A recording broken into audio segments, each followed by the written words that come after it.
അവിടെ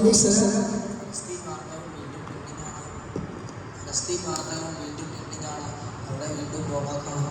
പക്ഷേ സഹോദരങ്ങളെല്ലാം ഒരേ വെച്ച് ചെയ്ത ഭാഗം ബോറടിക്കുമ്പോൾ ഞാൻ ഒരു കുഞ്ഞിൻ്റെ ശരീരത്തിൻ്റെ ഭാഗങ്ങൾ ശേഖരിച്ച് കഴിയുമ്പോൾ അത് നമുക്ക് ബോറടിയാണ് തോന്നുന്നുണ്ട്. ഞാൻ അങ്ങനെ ഉദ്ദേശിച്ചാണ്. പക്ഷേ നമുക്ക് എന്ത് ചെയ്യാൻ പറ്റും? ഞാൻ ഇന്ത്യയിലാണ്, അവിടെയാണ് യുദ്ധം നടക്കുന്നത്. അതാണ് ഞാൻ പ്രശ്നം. ഞാൻ എല്ലാവരും ഞാൻ ഒറ്റ എന്ത് ചെയ്യാനാണ്. പക്ഷേ നബി സല്ലല്ലാഹു അലൈഹി വസല്ലം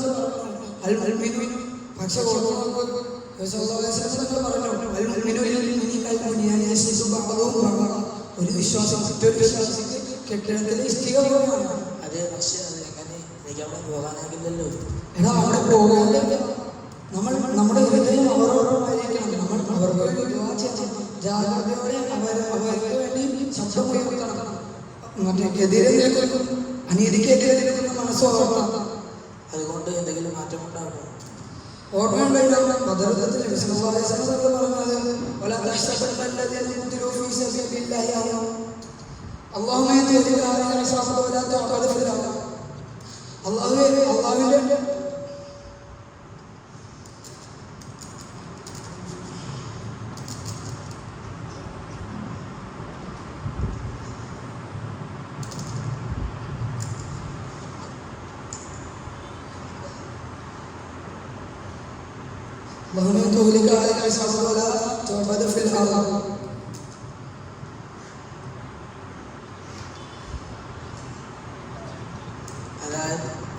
അതായത് നമുക്ക് ചെയ്യാൻ പറ്റുന്ന ഏറ്റവും വലിയ കാര്യം ഇതേ ഓർത്തുപോയ